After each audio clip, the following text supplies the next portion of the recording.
Es Ernesto Blume, ex presidente del Tribunal Constitucional. ¿Cómo está, doctor? Bien, muchas gracias Qué por bueno. la invitación. Un gusto estar en su prestigioso programa. Prestigioso programa de Jaime.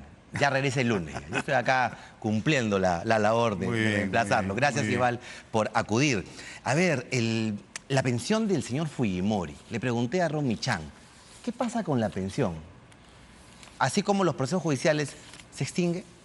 Yo creo que la pensión es básicamente para el titular Correcto. o para la viuda o si hay menores, pero en este caso ya todos son mayores de edad.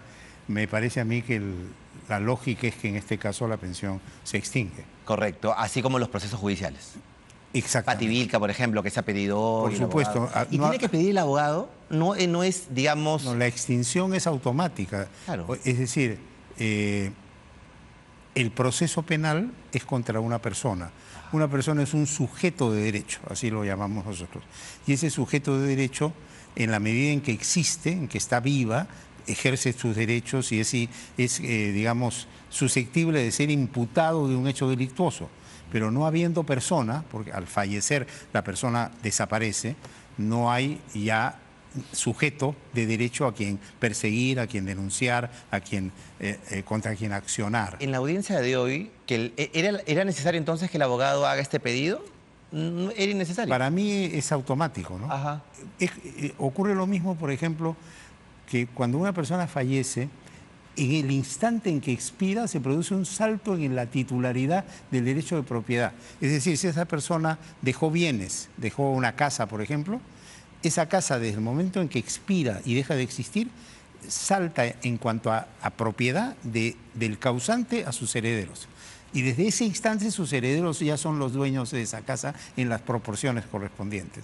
Es un efecto inmediato, pero que lógicamente implica en algún momento, cuando a los efectos de dividir y partir, ya un trámite que puede ser, si están de acuerdo todos, puede ser directo y si no, a través de ya un procedimiento determinado. La Procuraduría puso una objeción el día de hoy. El Ministerio Público estaba de acuerdo, pero la Procuraduría objetó un extremo de ello. ¿Ellos pueden hacerlo? ¿Los procuradores en este caso? ¿Está usted refiriéndose al caso Pativilca, exactamente, de Fujimori. Mire, yo creo que es automática la extinción en razón del fallecimiento, porque claro, el fallecimiento es un hecho público. En tema de la búsqueda de una reparación, me refiero, tampoco. Se tiene que terminar todo. Yo creo que sí, yo creo correcto, que sí. Correcto, muy bien. Hoy hablamos al inicio del programa de reconciliación. ¿Es posible reconciliarnos después de esta situación tan dramática que se ha vivido? Mire, aprovecho antes de contestar su correcto. pregunta de decir lo siguiente. En primer lugar, que le expreso a la familia del señor presidente o expresidente Alberto Fujimori mi más sentida condolencia y con una particular posición, porque yo fui el magistrado ponente cuando ejercía el cargo de miembro del Tribunal Constitucional, de aquella sentencia que restableció el indulto, y lo hicimos por razones humanitarias. Y fuimos sumamente cuestionados, pero habíamos visto los documentos y creo que no nos equivocamos, porque se dijo que no había motivo, que no había causal, se criticó la decisión que ustedes y sin tomaron. embargo, bueno, los hechos han demostrado que estuvimos en la razón. Y creo que el fallecimiento del expresidente Fujimori debe dar lugar a una reconciliación nacional. Yo diría, basta ya de que los peruanos vivamos enfrentados en luchas fratricidas, cultivando el odio, la división. Creo que es un momento muy importante para hacer una reflexión y decir ya, paremos, unámonos y marchemos juntos. Yo diría que eso sería muy positivo, ¿no? Entonces, cuando Pedro Pablo Kuczynski, porque ahí nace, ¿no? Él da el indulto, estuvo bien dado, como lo dice él, pese a lo que pasó después y el Poder Judicial cambió todo esto. Sí, mira, lo primero que hay que decir es que el indulto es una gracia presidencial y el presidente es el titular del derecho de otorgarlo o no. En este caso, más allá de si merecía o no merecía, acá había objetivamente una decisión de un presidente de la República que dijo lo indulto. Y ese indulto debía respetarse. Lamentablemente, ese relativismo conceptual que yo tantas veces he denunciado, de forzar figuras y modificar las cosas, llevó a construir una tesis absurda a través de la cual el Poder Judicial se entrometió y dejó sin efecto el indulto. Y el Tribunal Constitucional a la larga lo restituyó poniendo las cosas en su nivel.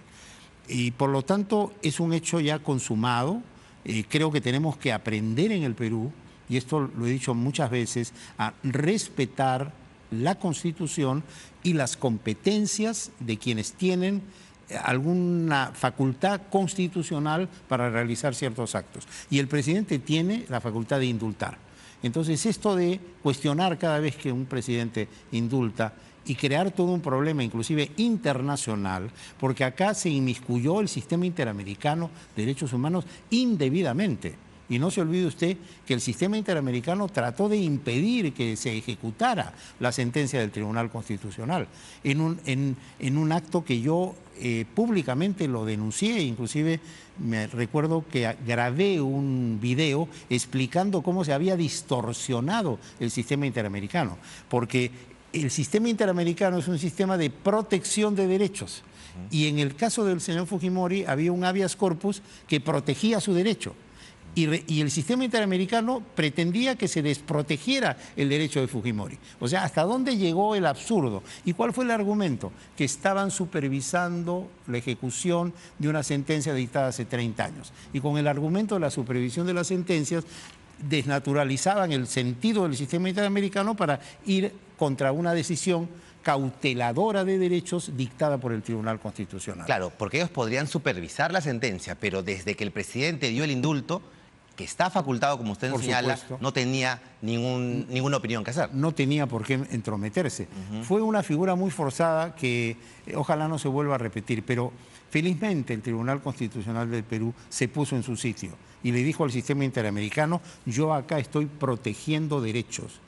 Y la única forma como el sistema interamericano puede entrar cuando un ciudadano pide que se le proteja un derecho es que si en el Perú no obtiene una satisfacción ese derecho. Es decir, como lo dice el artículo 205 de la Constitución, quien no ha obtenido la satisfacción de su derecho en la jurisdicción interna va a la jurisdicción supranacional.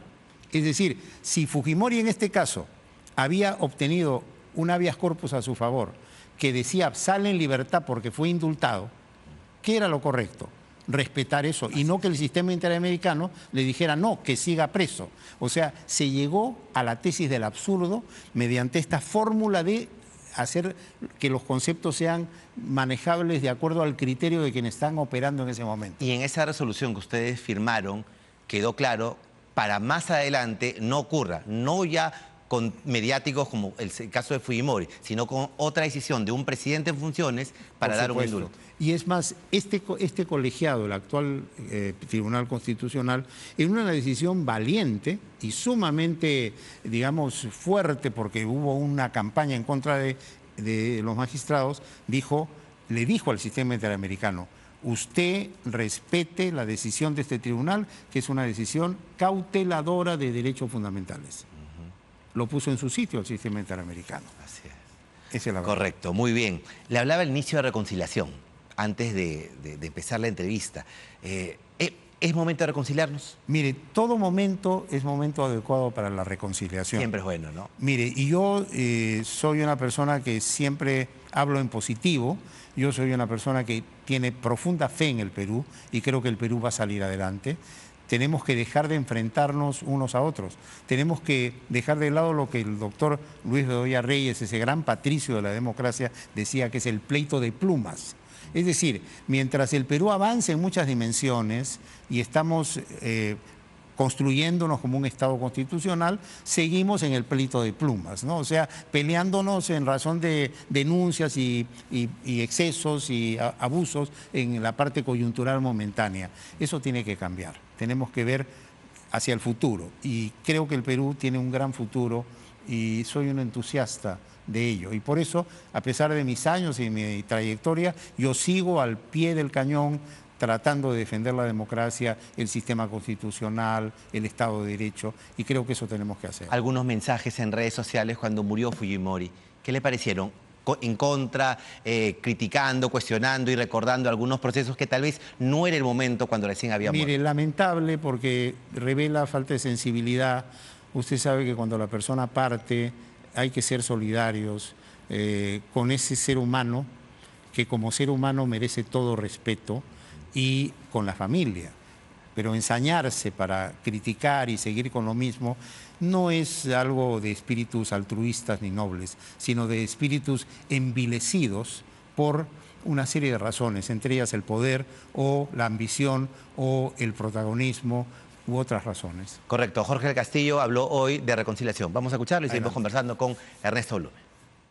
Bueno, nosotros venimos a presentar respetuosamente nuestras condolencias a la familia y la hacemos, por supuesto, extensiva al pueblo fujimorista, hombres y mujeres que lo han respaldado durante todo este tiempo, y esperemos que esto signifique un paso adelante para reconciliar el Perú. Ya basta de tantos odios y tantas cosas. Muchas gracias. Claro, ya basta de tanto enfrentamiento, es lo que dice, ¿no? En la línea de lo que usted habla. Exacto, exacto. Yo creo que más allá de las diferencias políticas, y acá hago un llamado muy respetuoso a toda la clase política, y de un personaje que no es político, yo no estoy en política, yo no voy a participar en política. ¿No le interesaría ir al Senado? No me interesa ir al Senado, con todo respeto. Creo que es el momento en que los políticos dejen de lado los enfrentamientos personales y piensen primero en el Perú y después en sus posiciones partidarias. Correcto. Hoy,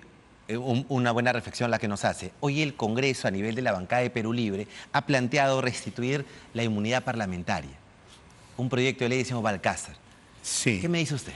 Bueno, mire, en primer lugar, esa restitución es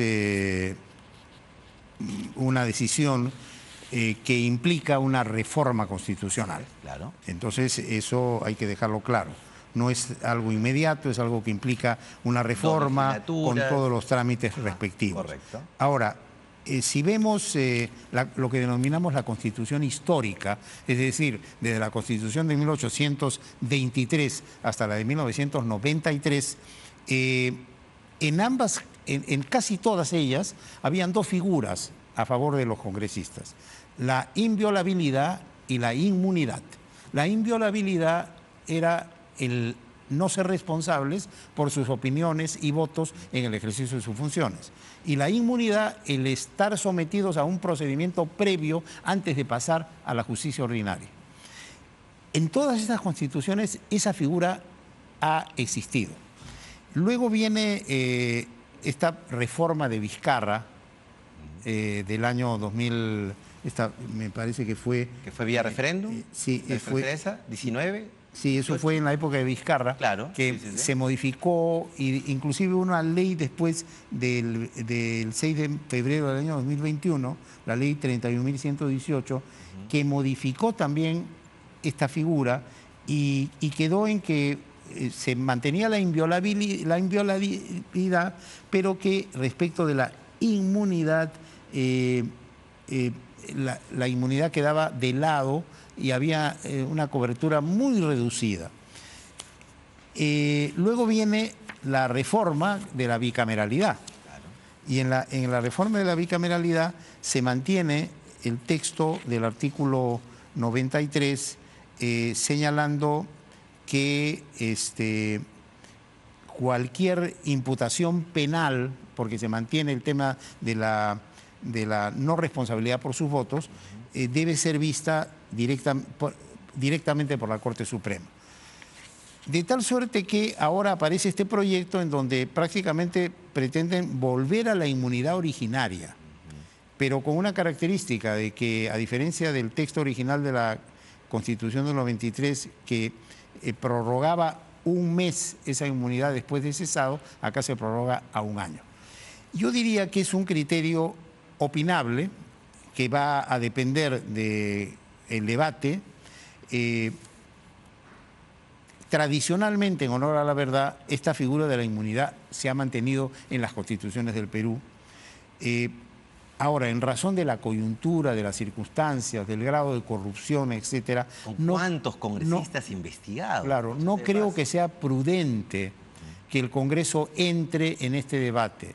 Creo que no abona en este momento para esclarecer las cosas, sino da la imagen, la impresión de que aquí se está tratando de construir una cobertura a futuro de inmunidad, o de impunidad, mejor dicho. ¿No es el momento o no son estos congresistas los adecuados? Yo diría que no es el momento, y la mayoría de estos congresistas que tiene problemas tampoco está calificando para promover una reforma en su propio beneficio. Entonces no debería de hacerse nada respecto a eso. Yo diría que esto debería quedar simplemente como una propuesta, dejarse en el archivo, y ya a futuro un nuevo Congreso con otro contexto, etcétera, podrá hacer modificaciones y de repente restablecer la inmunidad. Correcto, ya en la bicameralidad, ¿no? Porque ya vamos a tener 26 senadores y diputados. Claro. Para terminar, y muy breve, estas leyes que saca el Congreso contra o que tienen en la mira al Ministerio Público, ¿cree que desestabiliza al Ministerio Público? Bueno, la verdad es que el Ministerio Público se ha autodesestabilizado por sus propios enfrentamientos, por la falta de nivel de algunos de sus miembros, que han llegado pues por protagonismo a causar una situación muy complicada. Entonces es muy difícil determinar eso. Yo hago votos para que las instituciones públicas recobren su autonomía y su independencia y el respeto mutuo que se merecen. Es decir, aquí estamos ya a veces viendo un espectáculo doméstico en niveles de instituciones públicas que deben ser manejadas con probidad, con idoneidad, con imparcialidad. Entonces no es como se dice que el Congreso está dando leyes contra el Ministerio Público. Yo no creo eso. Yo creo que hay Y muchos... organización criminal, lesa humanidad, el tema de los policías que realicen las investigaciones y no el fiscal. Bueno, pero mire usted, tradicionalmente y durante muchísimos años la policía realizó las investigaciones y el Ministerio Público colaboraba y se trabajaba en equipo. Yo no sé por qué ahora se rasgan las vestiduras cuando está demostrado que el Ministerio Público no es eficiente en la investigación. Tanto es así que hay casos en que tienen en prisión preventiva años de años a las personas y no terminan de investigar y no sacan sentencias, ya sea a favor o en contra. Entonces, yo no entiendo la verdad esa reacción. Correcto, muy interesante, se nos acabó el tiempo. Está pendiente para una segunda entrevista hablar del Ministerio Público y qué tanto ha hecho, porque no solamente es, como usted dice, reclamar, sino también mantener una posición y una autonomía, como usted señala. Etcétera. Así es. Muchas gracias. Muy bien, Ernesto Blume nos acompañaba, expresidente. I can't see the issue. Yeah, believe me, I need to keep myself in line. But I